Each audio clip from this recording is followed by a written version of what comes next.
Everyone is getting more addicted nowadays, and I'm not just talking about drugs or alcohol. Addiction is literally everywhere. It's like we need to be stimulated every second of the day, and it's gone to the point where we can't even sit down and eat without putting it on a YouTube video to watch. Overindulging in these addictions can drag us to a life we don't want, turning us into a drug addict, an alcoholic, a porn addict, or even worse, a Discord mod. By avoiding these destructive habits, we avoid going down that dark and miserable path. And on the other side, we can become more productive, confident, ambitious, and ultimately more fulfilled and happy with our lives. I know we've all tried to quit these addictions ourselves, but only to be on day one again every single day. It's a constant uphill battle. But don't worry, by the end of this video, you'll have everything you'll need to finally get your life together and finally break free from these habits. But before we dive into what we need to do, it's important to first understand how addiction works in our brain. Addiction happens in our brain's reward system. When we do something pleasurable, like eating chocolate, playing video games, having sex, drinking alcohol, or smoking weed, our dopamine level goes up. This makes us feel happy and experience pleasure. But then a wise monk will come up and tell you, in life, everything is temporary. What goes up will always come back down. And he's talking about your dopamine. Once our dopamine has reached its peak, it will always come back down. That's just how our brains work. But it doesn't just settle back to normal. Everything's got a cost. And our dopamine level actually goes down below baseline. When our dopamine drops below baseline, we experience unpleasant things like tiredness, lack of focus, lack of motivation, and hopelessness. It's like the feeling you get when you just want to rot in bed for the whole day. But our brain doesn't want to stay below baseline and experiences pain and discomfort. So it seeks more instant pleasure to bring our dopamine level back up as fast as possible. But remember, what happens when you seek too much instant pleasure? You eventually go back down and experience pain once again. And the cycle continues. It's like an endless roller coaster of going back up and down. The higher and faster our dopamine levels rise to the peak, the deeper and the faster the drop. Addictive behaviors and drugs like cocaine, sex, video games, and porn increase dopamine very fast, and indulging too much of it can make our dopamine levels drop lower and stronger, which can leave us feeling more pain and discomfort afterwards. That's why these things are so destructive. These fast dopamine spikes train our brain to crave immediate pleasure, making it harder over time for us to enjoy activities that offer slower, more lasting rewards. For example, reading usually causes dopamine to rise more slowly compared to rapid spikes from video games. That's why it's so hard to sit down to read a book when you're a video game addict. If you're a video game addict trying to quit League of Legends, or just someone who struggles with some other addiction, normally people would just tell you to just stop doing it. Well, the problem is that whatever you're addicted to has been such a big part of your daily life, it's almost impossible to give it up. The addiction is basically almost the same as brushing your teeth or showering. It's a part of your daily routine, and you can't just suddenly get rid of it. So, how do we actually quit these addictions? Step 1 is to actually have the self-awareness to admit that you're actually addicted and it's becoming a problem in your life. Some people will just cope by saying, I play video games to relax and socialize with friends. But in reality, they spend 8 hours a day screaming into their mics, destroying their own mental health because they just had a bad teammate. Playing video games aren't necessarily bad, and it's far better than sticking needles in you that you brought from a stranger off an alleyway. But it only becomes a problem when you can't control yourself from playing video games and the activity itself controls you instead. Step 2.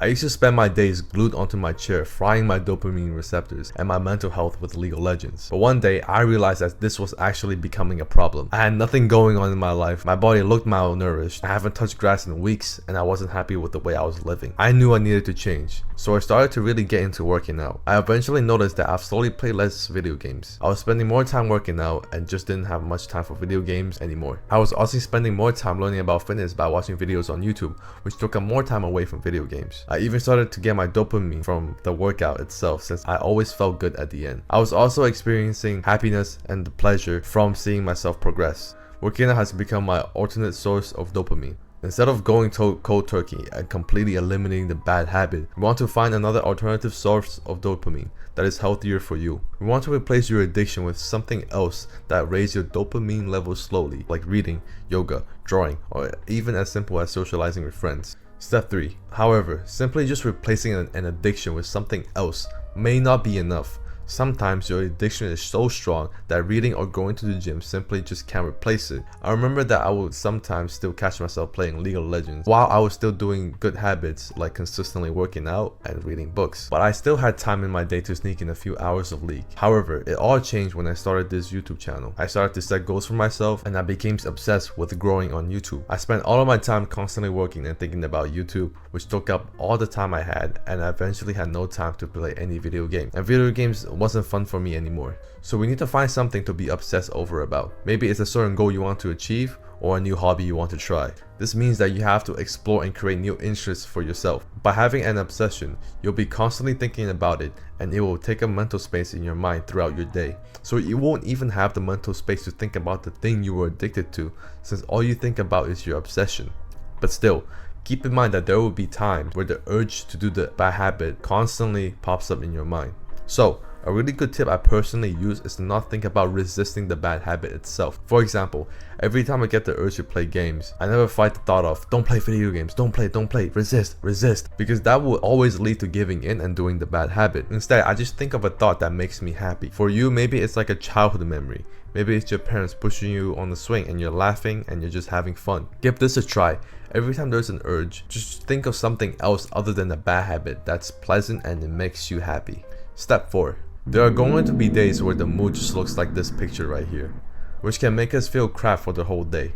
And when we feel like crap, we naturally look for things that will give us a fast, pleasurable feeling to make us less crap. A lot of times, we do these addictive things as a way to cope and as a way to cover and run away from our crappy feelings. Feeling crappy is usually a result of our poor mental health. But if our mental health was healthy in the first place, we wouldn't feel like crap to begin with.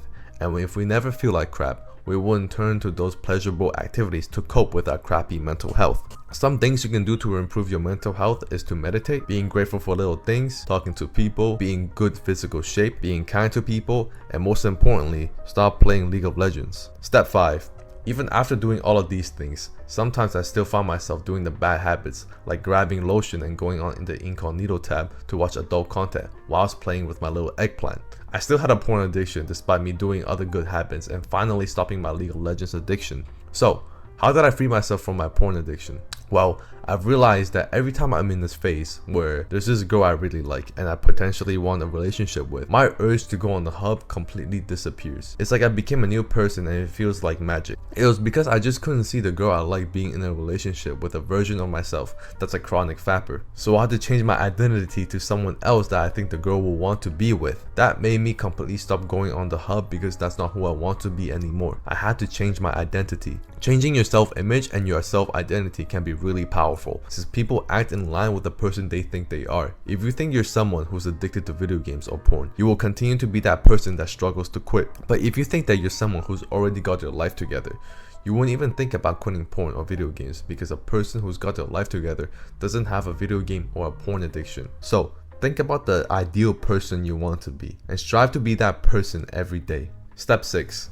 Now, there will be days when you're going to relapse, and that's just part of life's ups and downs. When you do relapse, it may feel like you just fell all the way back to the bottom in getting over it, and you're back to square one. However, relapsing doesn't necessarily mean starting over completely. It's important not to be too hard on yourself, because filling yourself with negative emotions can lead your brain back to those bad habits as a way to cope. Forgive yourself if you slip up, and focus on the progress that you've made. For example, if you're overcoming alcoholism and stay sober for a week, but had a drink one night, acknowledge your achievement for that sober week. Then set a new goal of staying sober for 2 weeks.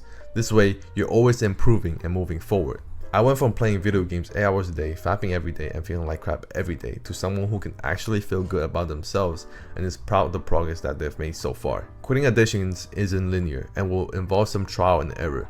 Remember, there will be setbacks, but it's only up to you to decide if you really want to improve your life or not. But by following these steps, I'm confident that breaking these habits will become easier, allowing you to live a happier and fulfilling life. I also like to hear some of your strategies with quitting addictions in the comments below. Anyways, I hope you learned something useful. Subscribe if you learned something new.